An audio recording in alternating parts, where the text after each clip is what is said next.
एक तरफ तो ये कहा गया है कि प्राप्ति, उपलब्धि तत्क्षण है, जो समयातीत है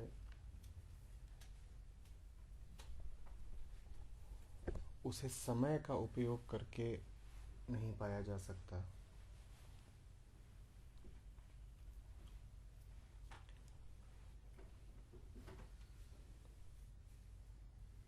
भविष्य में आगे देखना, कल्पना करना कि किसी मार्ग के द्वारा, किसी विधि के द्वारा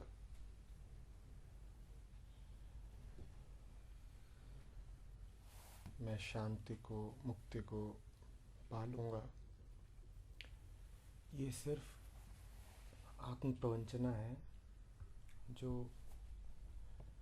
अभी हो सकता है, उसे टालने का मन का तरीका। तो एक तरफ तो ऐसा कहा गया है, दूसरी ओर कबीर कह रहे हैं कि धीरे धीरे रे मना, धीरे सब कुछ होए, माली सींचे 100 घड़ा, ऋतु आए फल होए। साथ ही साथ ये भी कहते हैं कि करत करत अभ्यास ते जड़मते होत सुजान, रसरी आवत जाते सिल पर पड़त निशान। तो ये दोनों बातें एक साथ कैसे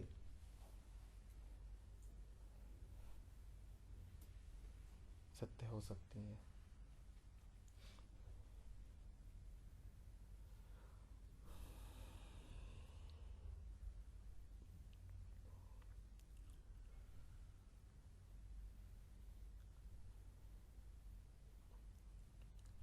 धीरे धीरे रे मना, धीरे सब कुछ होए, माली सींचे 100 घड़ा, ऋतु आए फल होए।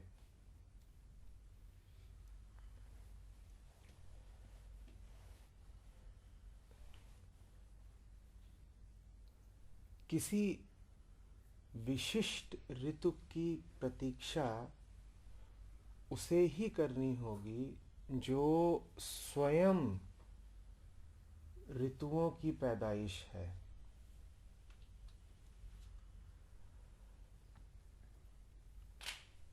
कौन है जिसे फल किसी खास मौसम में,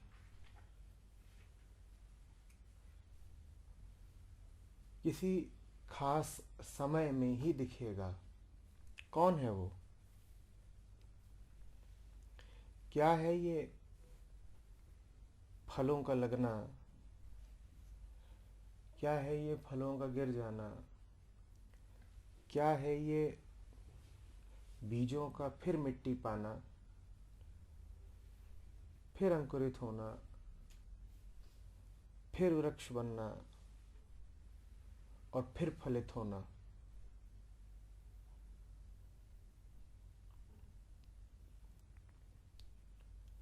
ये सब बिल्कुल वही है जो आप अपने आप को समझते हो। ये देह है, ये देह की पूरी प्रक्रिया, देह का पूरा विस्तार है।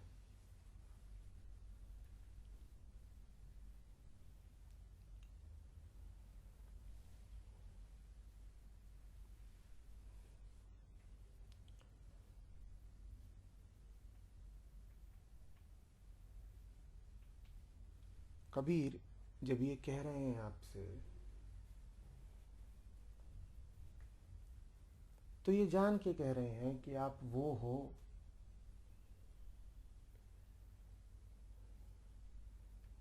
जो मूल और फूल को एक साथ देख नहीं पाते।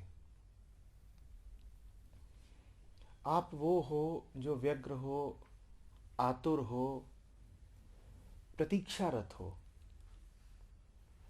कौन है जो प्रतीक्षारत है? प्रतीक्षारत मात्र वही हो सकता है जो समय में जी रहा है।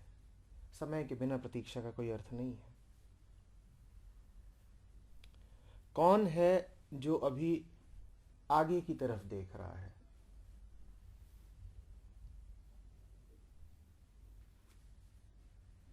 वो देह है, क्योंकि जब तक देह रहती है तभी तक भविष्य रहता है। देह के आगे या कोई भविष्य होता नहीं।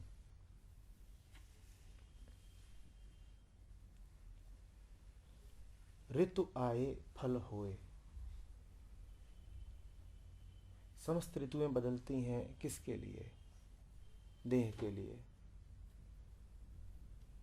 फूल आते हैं, फल बनते हैं, उनमें बीज होते हैं और फिर पुनः यही चक्र प्रारंभ होता है।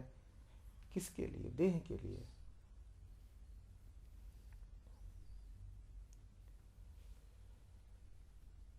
कृपा करके इस फल को मुक्ति, शांति या आत्मा न समझ लीजिएगा।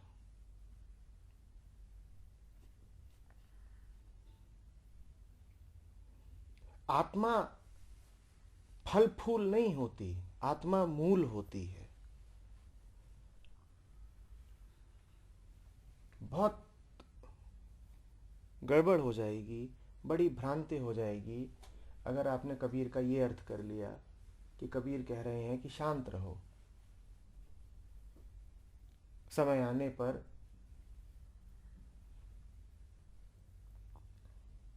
पा जाओगे निर्वाण। और आमतौर पे ऐसा ही अर्थ कर भी लिया जाता है कि शांत रहो ना, ऋतु आए फल होए। उचित समय पर जो होना है वो हो जाएगा।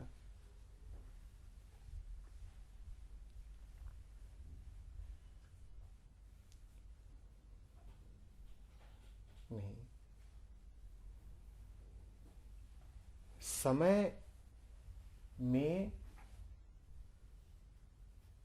उसी की उपयोगिता है जो स्वयं समय से ही निकला है।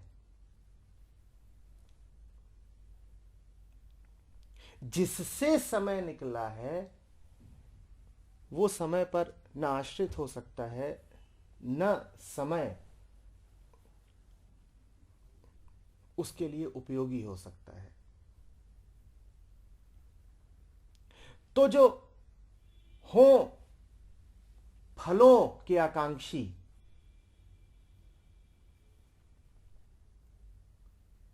उन्हें करना ही पड़ेगा इंतजार, क्योंकि फलों की आकांक्षा बताती है कि देह भाव बड़ा सघन है आप में, कि मन के भीतर कोई रिक्तता बैठी हुई है, कि मन प्रतीक्षारत है, मन किसी अपूर्णता को पकड़ के बैठा हुआ है। अहंकार है जरूर,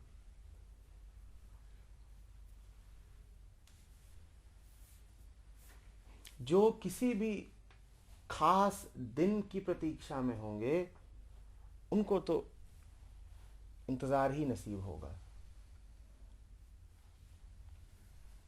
उस दिन का आना ना आना कुछ पक्का नहीं, इंतजार जरूर पक्का है।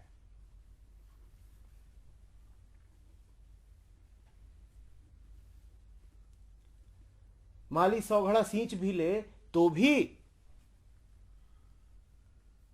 फल आएगा कि नहीं कुछ कह नहीं सकते।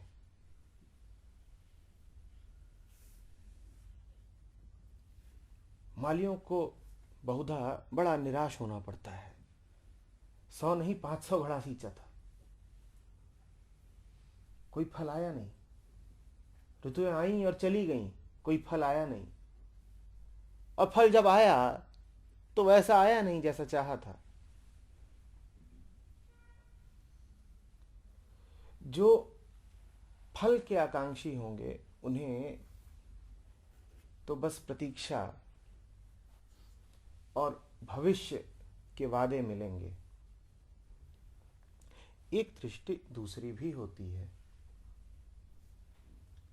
जो शाखों की, पत्तियों की, फलों की, फूलों की प्रतीक्षा में बैठी ही नहीं होती।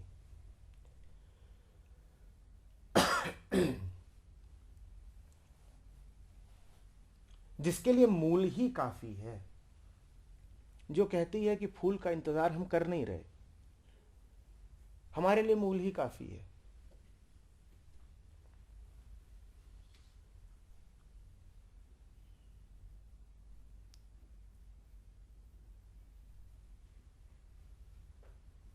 ये वो दृष्टि होगी जो देहाभिमानी मन की नहीं हो सकती। मैं दोहरा रहा हूं, पेड़ का महत्व उन्हीं के लिए है जिनके लिए शरीर का महत्व है।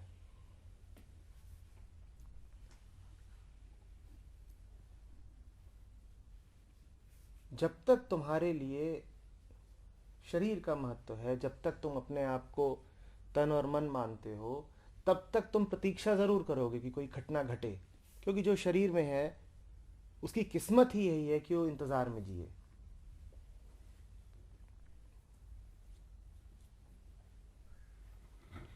लेकिन ज्ञानी की दृष्टि दूसरी होती है, उसे मूल में ही फूल दिखाई देता है। वो कह ही नहीं रही कि आगे कुछ चाहिए।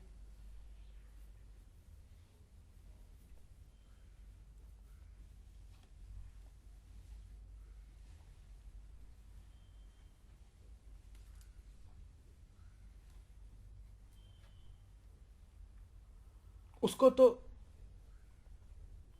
फल फूल जैसा दिखाई देता है, फूल शाखों जैसा दिखाई देता है, शाखें तने जैसी दिखाई देती हैं, तने मूल जैसे दिखाई देते हैं, मूल मिट्टी समान,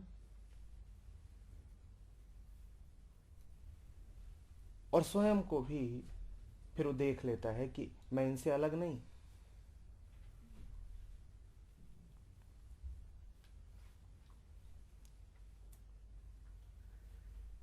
सब शून्य है,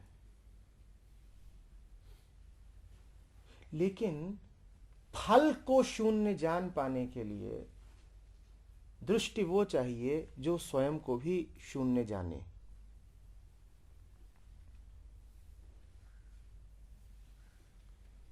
जो स्वयं को शून्य जानेगा उसे किसी वृक्ष पर किसी फल की प्रतीक्षा नहीं हो सकती। क्या खास है फल में? क्या है फल में ऐसा जो समष्टि में पहले ही मौजूद नहीं है?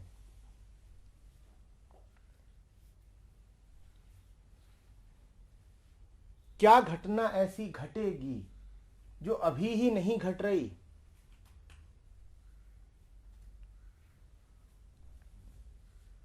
नजर का फेर है कि आंखें हमारी देख नहीं पाती, पर समय में कभी कुछ नया होता है क्या? कुछ नया तो है नहीं, जो है सो अभी ही है। और इतनी स्थूल हमारी दृष्टि नहीं है कि जब तक मामला खुले ना, जब तक मामला स्वयं स्थूल ना हो जाए, जब तक चीजों का प्रकटीकरण ना हो जाए, तब तक हमें कुछ समझ में ना आए। दृष्टि हमारी सूक्ष्म है, हमें तो यूं ही सब समझ में आता है। हम तो शून्य को देखते हैं और उसमें हमें सारे वृक्ष और उनके लदे हुए पत्ते दिखाई दे जाते हैं।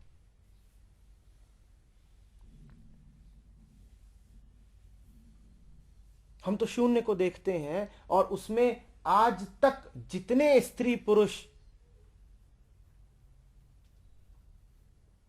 पशु पक्षी, जानवर पैदा हुए, हमें सब दिखाई दे जाते हैं। और हमें वो भी दिखाई दे जाते हैं जो आगे कभी पैदा होंगे और मृत्यु को प्राप्त होंगे।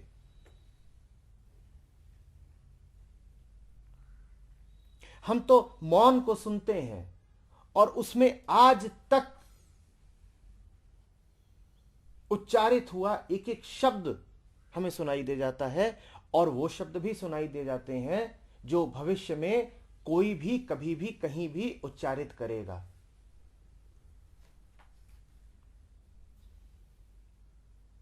तो हम क्यों प्रतीक्षा करें कि कभी कोई विशिष्ट शब्द कहा जाएगा? हमारे लिए तो मौन काफी है। सारे शब्द मौन से उठते हैं और मौन में ही विलीन हो जाते हैं। हमें क्यों प्रतीक्षा करनी है किसी की? मौन काफी है हमारे लिए। जो कुछ है यही तो है, मिल गया मूल। किस फल की प्रतीक्षा करनी है? अब फल आते हैं, फल जाते हैं।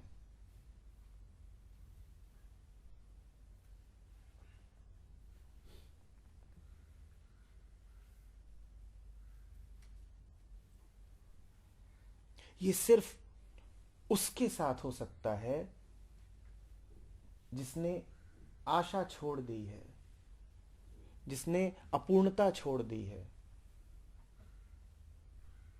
जो एक ऐसी पूर्णता को उपलब्ध है जिसमें से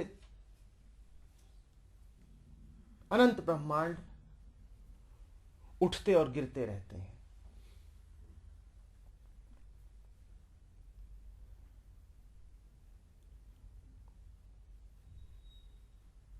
और वो पूर्णता तब भी पूर्ण रहती है, जैसा कि उपनिषद कहते हैं।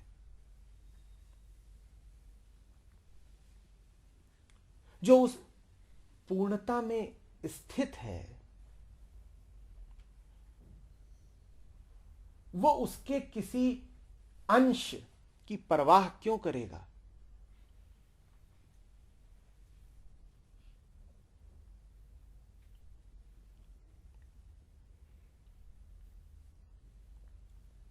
उसे तो पूर्ण मिला ही हुआ है, वो स्वयं पूर्ण है। पूर्ण के किसी हिस्से में कोई अतिरिक्त पूर्णता तो नहीं होती। पूर्ण से पूर्ण निकलता है तो भी पूर्ण ही शेष रहता है।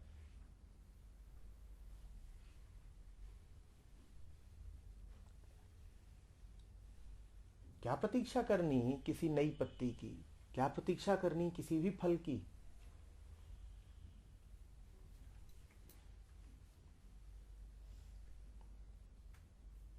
असंख्य बार अनगिनत वृक्ष लगे हैं,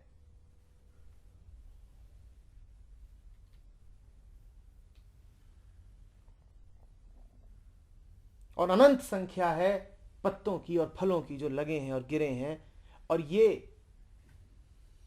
चलता रहेगा, चलता रहेगा।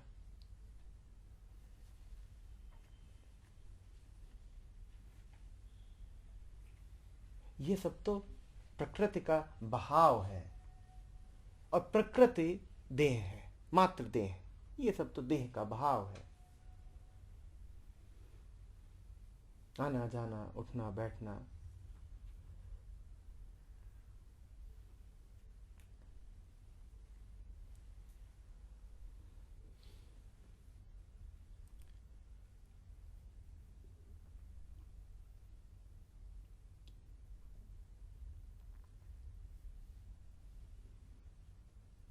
मन ऐसा हो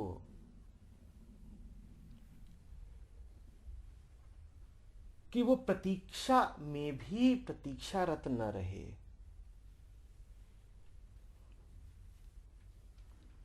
मन ऐसा हो कि जब वो पौधे को सींचे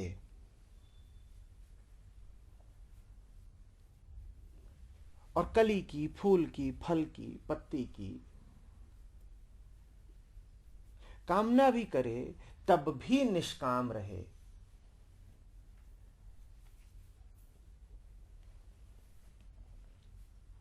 मन ऐसा हो जिसे साफ साफ पता हो कि अधीर होने से कुछ न होगा, क्योंकि ऋतु आए ही फल होए।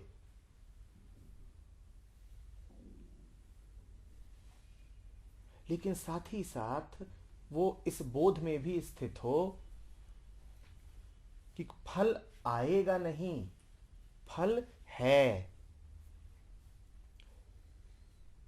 कुछ भी नया जुड़ेगा नहीं, क्योंकि पूर्ण में कुछ नया जुड़ने का प्रश्न पैदा नहीं होता। न कुछ नया जुड़ेगा, न कुछ पुराना कभी कहीं गया है। कभी कोई नया फल आने नहीं वाला, और पुराने जितने असंख्य फल आज तक लगे हैं वो कहीं गए नहीं हैं, वो सब यही हैं।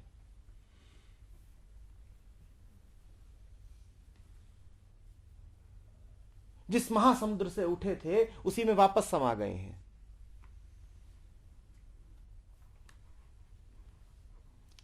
जब उठते हैं तो यह कहना ज्यादा उचित होता है कि पूर्ण से उठ रहे हैं। जब वापस समा जाते हैं तो यह कहना अच्छा लगता है कि शून्य में समा गए और शून्य ही हो गए।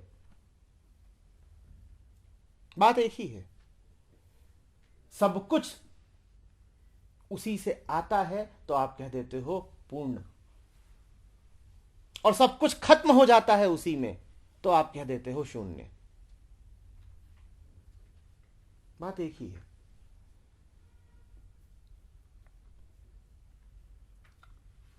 कबीर का सतही अर्थ न ले लीजिएगा कि अरे व्याकुल न हो, धैर्य धरो, समय आने पर तुम्हें सब मिलेगा बच्चा। कबीर ऐसी बातों में नहीं पड़ने वाले।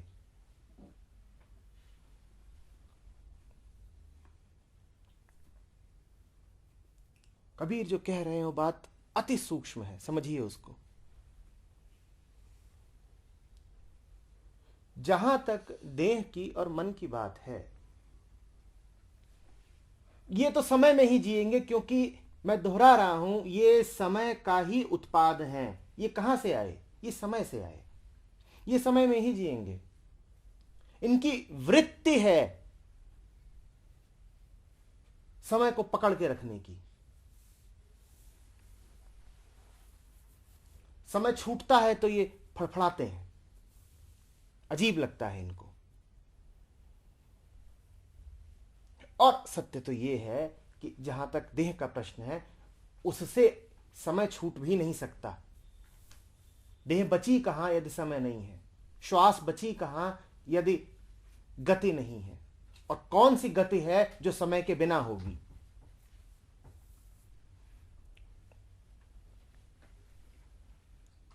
तो ये तो आगे पीछे ऊपर नीचे के तमाम दांव पेचों में लगे ही रहेंगे, मन भी शरीर भी।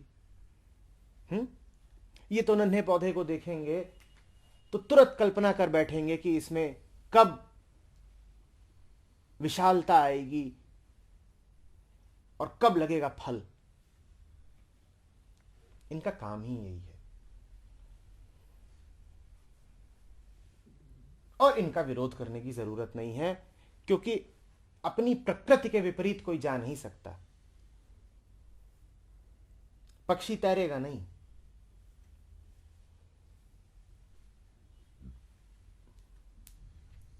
सूरज ताप ही देगा, शीतलता नहीं। आंखें सुनेंगी नहीं,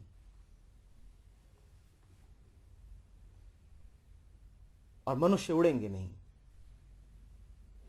अपनी प्रकृति के विपरीत कोई जा नहीं सकता। तो तन मन जो करते हो उन्हें करने दें, बेमतलब है उनका विरोध।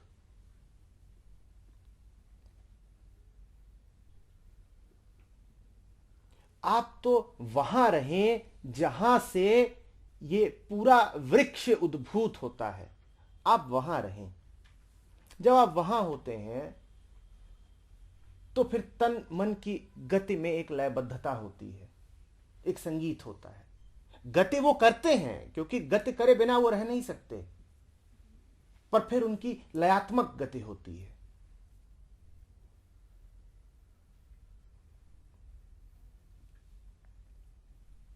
शब्द वो करते हैं, मौन में वो रह नहीं सकते, पर तब शब्द गीत जैसा होता है, शोर जैसा नहीं।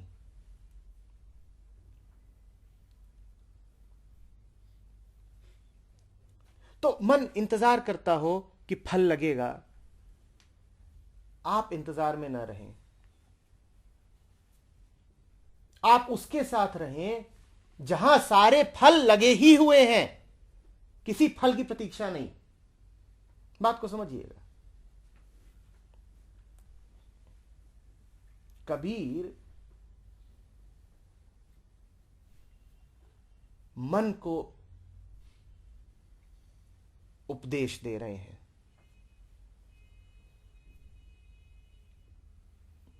उसके अलावा किसी को उपदेश दिया भी नहीं जा सकता।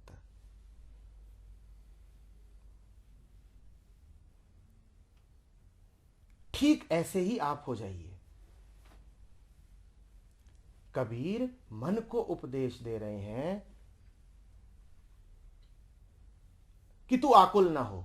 क्या कबीर स्वयं आकुल है? जो आकुल है, क्या वो दूसरे को शांति का पाठ पढ़ा सकता है? कबीर मन को कह रहे हैं, अरे धीरे धीरे रे मना, धीरे सब कुछ होए। यदि आप देखें कि क्या घटना घट रही है तो सब स्पष्ट हो जाएगा। मन को कौन ये देशना दे रहा होगा कि तू क्यों पागल हुआ जाता है? अरे हो जाएगा जो होना होगा सब। क्या मन को मन जैसा ही चंचल कोई दूसरा ये बात कह रहा होगा? आप कबीर हो जाएं। हम सब क्या हैं? हम सब एक छोर पर अकुलाया हुआ मन है और दूसरे छोर पे कबीर हैं। आप बिल्कुल ऐसे ही हो जाएं कि एक तरफ तो मन हो, और मन तो मन है, बानर तो बानर है कि बदलेगा। आप बानर ना हो जाएं। जब मन अकुलाए तो आपके भीतर का कबीर बोले, शांत रह ले,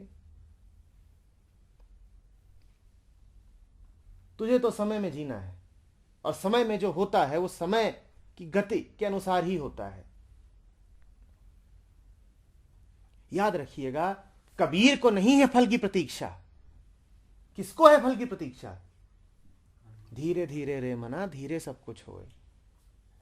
तो अब आपको तय करना है कि आप मन हैं क्या। अगर आप मन हैं तो आप कबीर का उपदेश सुने, पर कबीर का उपदेश सुनने से बेहतर है कि कबीर हो ही जाए। कबीर का उपदेश सुनेंगे तो यही सुनिए कि शांत रहो, जब समय आएगा तो फल लगेगा, और लग भी सकता है, नहीं भी लग सकता है, तो तुम इंतजार करो, आशा करो, याचना करो,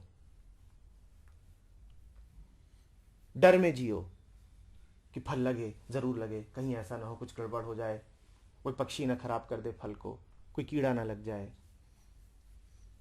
कहीं फल आने से पहले मेरा पेड़ ना गिर जाए। तुम शंका में जियो, संदेह में जियो, करो प्रतीक्षा, और नहीं तो तुम कबीर हो जाओ। बोध है कबीर, आत्मा है कबीर,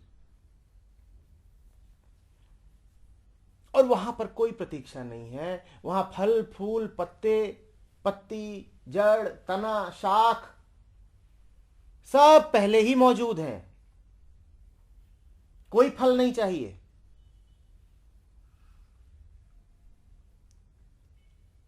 दुनिया की समस्त देहें, मन का समस्त विस्तार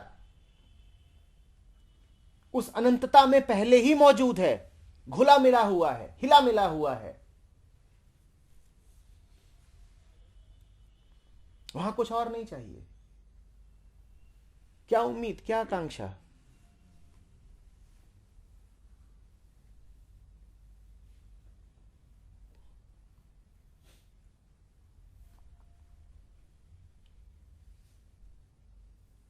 अभी आप पे निर्भर करता है।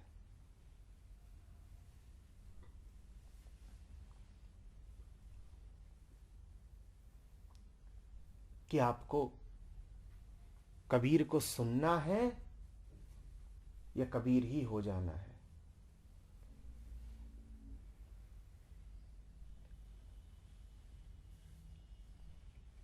कबीर तो मन को उपदेशित करते हैं। जब तक हमें उपदेश से सरोकार रहेगा तब तक हमें मन ही रहना पड़ेगा। हम कबीर नहीं हो पाएंगे।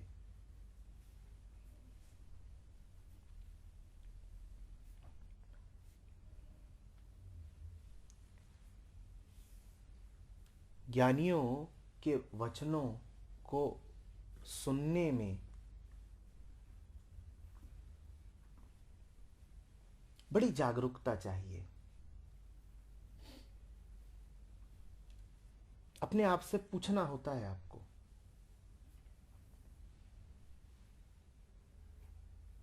कि मैं यहां पर शब्द और वचन लेने आया हूं या उस स्रोत को ही लेने आया हूं जहां से शब्द और वचन उठते हैं। और ये दोनों अलग अलग हैं और वो दोनों भी अलग अलग हैं जो इनके ग्राहक हैं। यदि आप मन हैं तो मन तो बस शब्द ही जानता है और वचन ही जानता है। यदि आप मन बन के सुनेंगे तो आपको कबीर से ज्यादा कुछ ना मिलेगा। आपको कबीर से मात्र कबीर के उपदेश मिलेंगे। ले जाइए, दे दिया कबीर ने आपको। क्या दे दिया कबीर ने आपको? कि अभ्यास करो, कि शांत रहो, कि इंतजारी में रहो। ले जाओ। कबीर ऐसा नहीं कि आपको और कुछ नहीं देना चाहते थे। कबीर आपको बहुत कुछ देना चाहते थे, पर आप क्या बन के आए कबीर के सामने? क्या बन के आए? आप मन बन के आए। आप मन बन के आए तो कबीर ने मन को वो दे दिया जो मन को दिया जा सकता है। क्या दिया जा सकता है? कुछ शब्द दिए जा सकते हैं, कुछ उपदेश दिया जा सकता है, तो कबीर ने दे दिया। आप तो जब मिलो कबीर से तो कबीर ही हो जाओ। इसके अलावा कोई तरीका भी नहीं कबीर से मिलने का। कबीर से कुछ मांगो ही मत कबीर के अलावा। इससे कम मांगना अपनी और कबीर दोनों की बेइज्जती है। यह ऐसा सा है कि तुम जाओ किसी बादशाह के पास और उससे कहो 1 रुपया दे दो। अरे कबीर के पास आए हो या दोहे सुन के जाओगे? बड़े भिखारी निकले। कबीर से क्या लिया? दोहा ले। बादशाह के पास गए थे, 1 रुपया लेके आ गए। अरे कबीर के पास गए थे, कबीर को ही ले आते। वो तुम करते नहीं, वो जरा भारी पड़ता है। क्योंकि कबीर को ला पाने की सामर्थ्य, कबीर की गुरुता का वजन उठा पाने की सामर्थ्य सिर्फ कबीर में ही हो सकती है।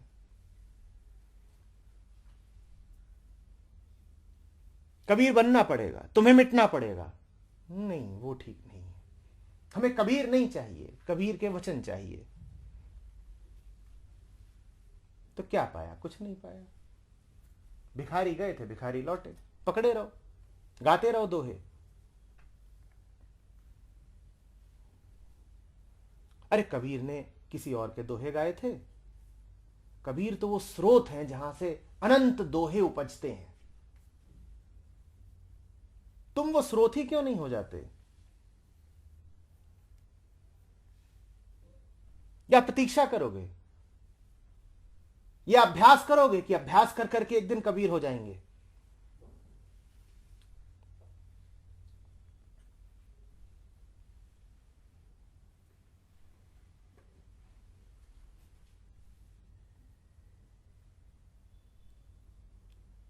एक और तो यह देखना पड़ेगा कि क्या कह रहे हैं, दूसरी ओर यह भी देखना पड़ेगा कि कौन कह रहा है। बहुत सीधी सी बात है, इस पे हमारा ध्यान जाता नहीं। जब कोई किसी से कह रहा है शांत रहो, तो जिससे कहा जा रहा है वो निश्चित रूप से उपद्रवी होगा, और जो कह रहा है वो निश्चित रूप से पहले ही शांत है। अभी तुम्हें तय करना है कि तुम्हें क्या होना है, उपद्रवी या वो जो चिर शांति में सदा से ही है।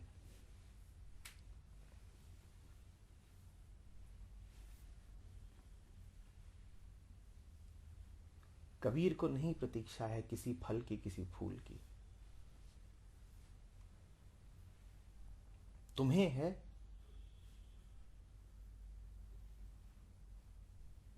तो तुम्हें थोड़ा समझाते हैं, इसके अलावा वो कुछ कर नहीं सकते।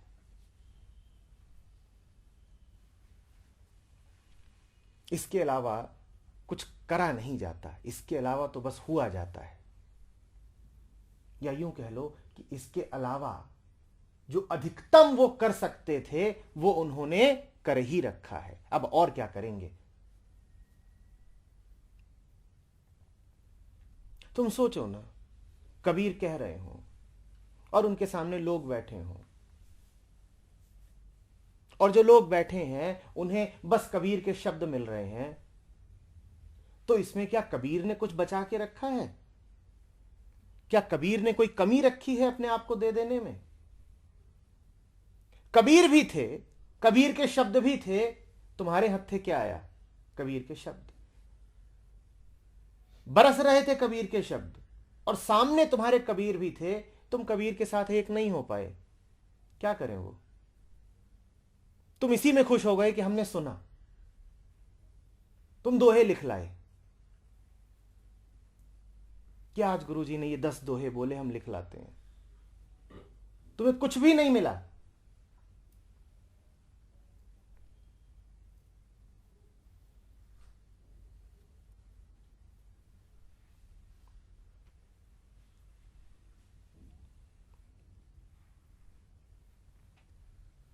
जिसने मूल को नहीं पाया उसने क्या पाया? फिर तो दुर्योधन समान हो गए तुम, कि कृष्ण की सेना चाहिए, कृष्ण नहीं चाहिए।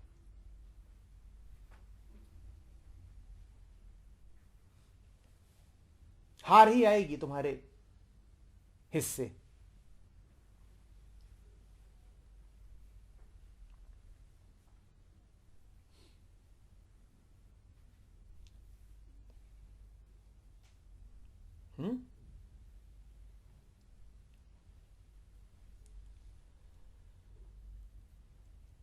बात आ रही समझ में?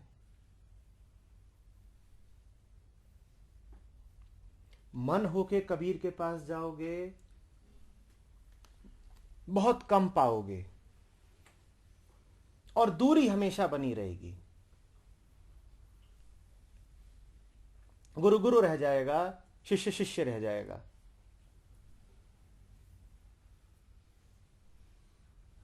दूरी हमेशा रह जाएगी, नियति अलग अलग रहेगी। गुरु की करनी गुरु जाएगा, चेले की करनी चेला।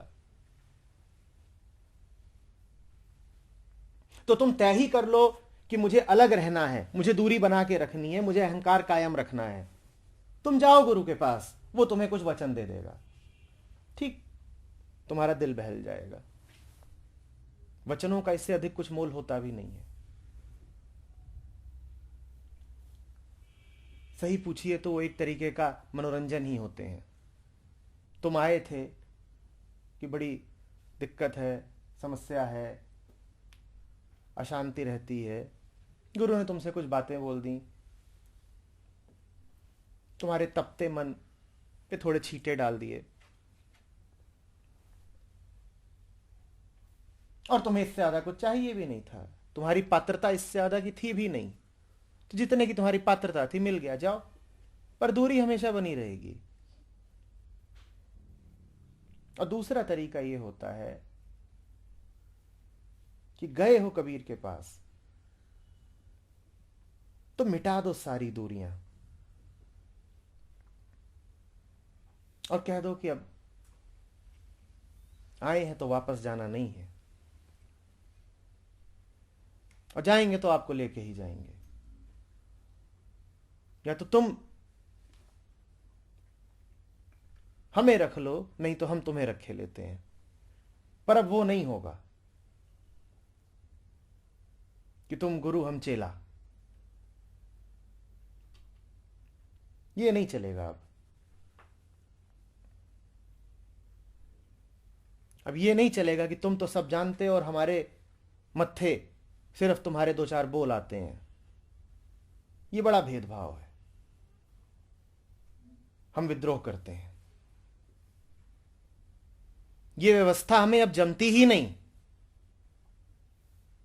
कि तुम तो सब पाए बैठे हो,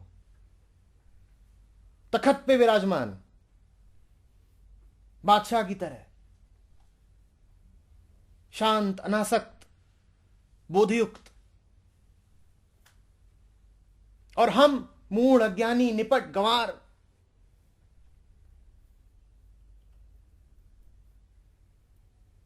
और हमें मिलता भी क्या है तुमसे? बस तुम्हारी करुणा। ये नहीं चलेगा। हमें करुणा नहीं, पूर्ण प्रेम चाहिए। तुमसे कम हम तुमसे कुछ मांगेंगे नहीं।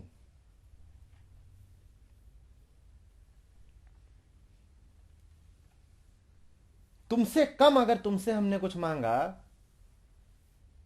तो ये मांगने का ही अपमान हुआ।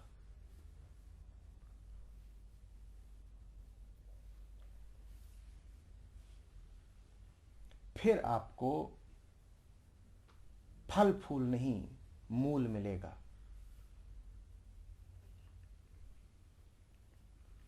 फिर आपको मन देह से आगे बढ़ के आत्मा मिलेगी। फिर आपको कबीर के वचनों से आगे स्वयं कबीर मिलेंगे। फिर आपको शिष्यत्व से आगे गुरुता मिलेगी।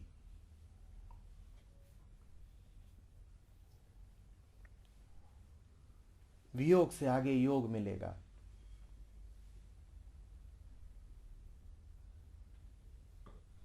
दूरी से आगे प्रेम मिलेगा।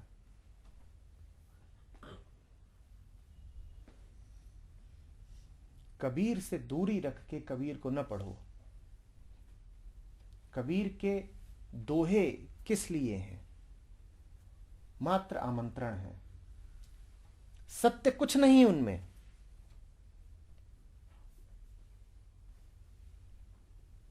कोई आपको प्रेम पत्र लिख के बुलाता है तो क्या प्रेम पत्र में खुद समा जाता है? प्रेम पत्र तो सत्य नहीं हो सकता ना। प्रेम पत्र तो मात्र आमंत्रण ही हो सकता है। सत्य तो प्रेम है, प्रेम पत्र नहीं। कबीर के दोहे प्रेम पत्र हैं, आमंत्रण है, पुकार है। तुम पुकार पर मत अटक जाना कि दोहा पकड़ा और अटक गए। जब पढ़ो कबीर को तो कबीर ही हो जाओ, दूरी रख के ना पढ़ो।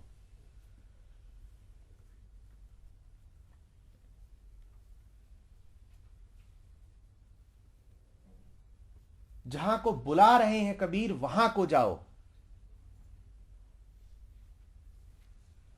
नक्शा ही लेकर के ना आघा जाओ कि कबीर ने तुम्हें नक्शा दे दिया और तुम बाग बाग हो गए, वाह बहुत बढ़िया नक्शा मिला। अरे वो जहां को बुला रहे हैं वहां जाओ ना। कबीर क्या कह रहे हैं ये तो पढ़ो, सुनो, पर ध्यान इस बात पर दो कि वो स्रोत कौन सा होगा जहां से ये सारे वचन निकलते हैं। सबसे महत्वपूर्ण यही है।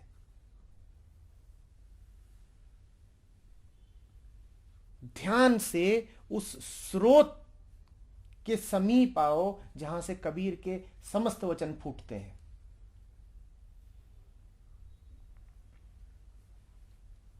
कबीर से दूर हो, कबीर से अलग हो, कुछ समझ नहीं पाओगे। जितना उस स्रोत के करीब आओगे वहां पाओगे कि वहां मात्र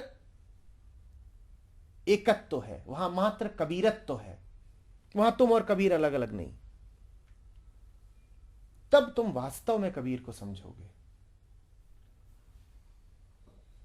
कबीर के दोहे का अर्थ करना और कबीर को वास्तव में जानना दो बड़ी अलग अलग बातें हैं, बड़ी अलग अलग बातें हैं। मैं तुमसे अभी जो कुछ कह रहा हूं ये कोई कबीर के दोहे में थोड़ी लिखा हुआ है।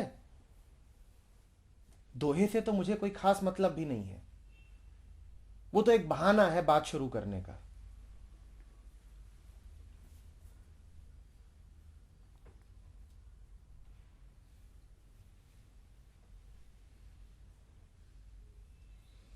तुम ढूंढते रह जाओगे कि ये सब कबीर ने कब कहा। कबीर ने कभी भी नहीं कहा। ये कबीर के वचन नहीं है जो मैं तुमसे कह रहा हूं, ये कबीर है जो मैं तुमसे कह रहा हूं। और इस अंतर को जानना,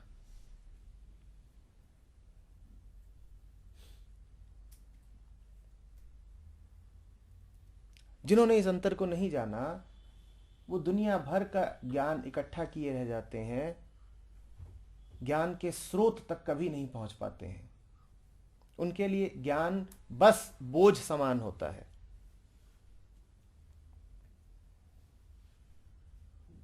कि जैसे कोई कोयले की खान में कोयला खनता रह गया और हीरा कभी ना मिला उसे।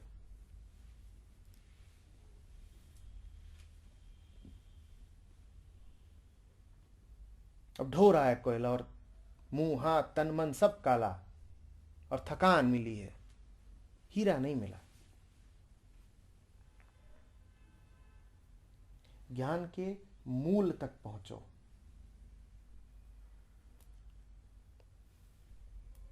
संत जनों के वचन आखिरी बात नहीं होते। सत्य वचनों में कभी नहीं समा सकता, तो वचन आखिरी बात कैसे हो सकते हैं। उनके वचनों पे मत अटक जाओ, बस उनके वचनों को जब देखो तो चमत्कृत हो जाओ और याद करो कि अरे ये बात कहां से आई। निशंक होकर के, पूरी हिम्मत से, पूरी श्रद्धा से, पूरी ताकत से अपने आप को याद करने दो, बिना भय के। वो स्मृति उठने दो मन में और तुम ठीक वहीं पहुंच जाओगे जहां कबीर बैठे हैं। अपने आप को उनसे जरा भी अलग नहीं पाओगे।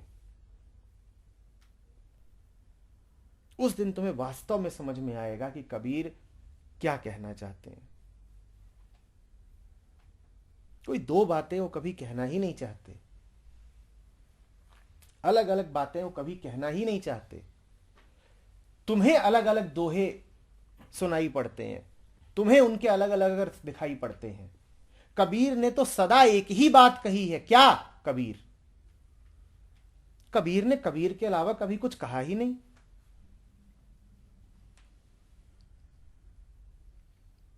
पर तुम आते हो कि ये 5 दोहे हैं, इनके अर्थ समझ में आ गए, बाकी 5 के नहीं आए। ये तो ऐसा ही है कि 5 कबीर समझ में आ गए, 5 कबीर नहीं समझ में आए। 5 यदि नहीं समझ में आए तो इसका एक ही अर्थ है कि एक भी समझ में नहीं आए। जो कबीर को जानेगा वो कहेगा ठीक, कुछ भी बोल रहे हो, बोला तो कबीर ही होगा ना। कबीर और कुछ नहीं बोलते, बस कबीर बोल देते हैं और चुप हो जाते हैं।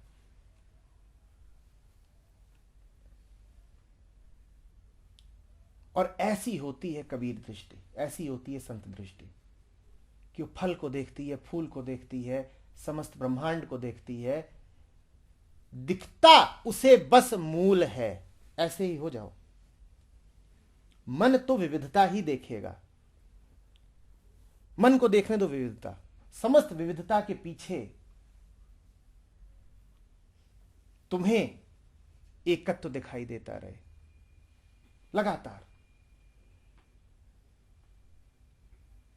तमाम वचन, साखियां, भजन कबीर के पढ़ते रहो, पर उन सब के पीछे तुम्हें लगातार कबीर दिखाई देते रहे।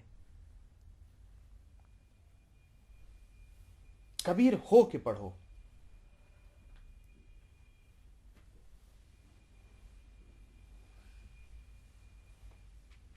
मन की तमाम गति चलती रहे, उस सारी गति के चलते हुए भी मन की तमाम दौड़ के मध्य भी तुम दौड़ के अंत पर रहो। मन जहां को दौड़ा जा रहा है तुम वहां पहले ही पहुंच के विराजे रहो। ठीक, तो धीरे धीरे आता है। हम तो वहां सदा के पहुंचे हुए हैं, पर यह मन आलसी है, धीमी इसकी गति है, इसे समय लगता है, इसे समय लगता है। आलसी है ना, जो आलसी होते हैं उन्हें समय लगता है। मन समय में जीता है, महा आलसी।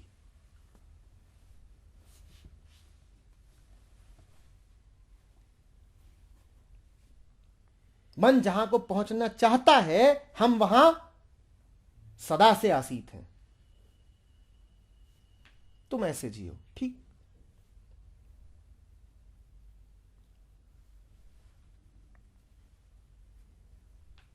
तब तुम कबीर हो और मन चेला। और मन दौड़ भाग मचा रहा है, तुम स्वयं ही उसको उपदेश दे लोगे। तुम्हें कहना भी नहीं पड़ेगा, तुम्हारी मौजूदगी ही मन के लिए उपदेश बन जाएगी। उसी को साक्षी भाव कहते हैं। कबीर की जो साखियां हैं वो भी साक्षी शब्द से ही निकली हैं। तो कबीर स्वयं साक्षी हैं। कबीर होना माने साक्षी होना। तुम भी साक्षी हो जाओ।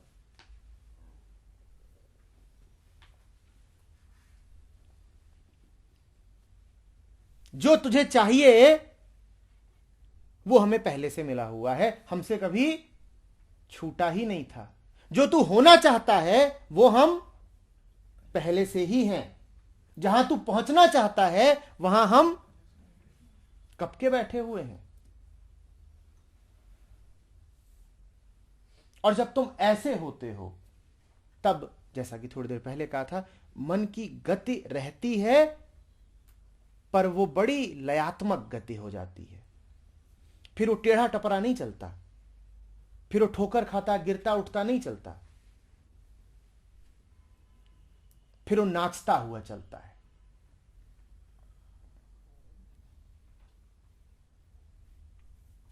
शब्द वो अभी भी करेगा क्योंकि मन है, अपूर्ण है, काम है उसका, पर अब उसके शब्द कर्कश नहीं रहेंगे, शोर जैसे नहीं रहेंगे। अब जब मन बोलेगा तो वैसा बोलेगा जैसा कबीर बोलते हैं। संगीत उठेगा, मिठास रहेगी, एक दैवीय मधुरता।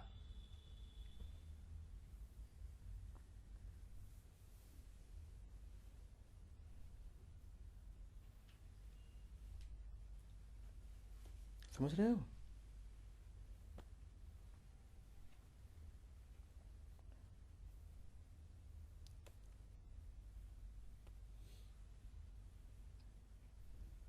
अरे मत कहो कि समझ रहे हैं, कहो समझे हुए हैं। किसको समझा रहे हो आप? ये सब खत्म करो कि तुम समझाते और हम समझते हैं। व्यर्थ का स्वांग। हम सदा के समझे हुए हैं। ये कोई समझाने की बातें हैं? हमें सब पता है।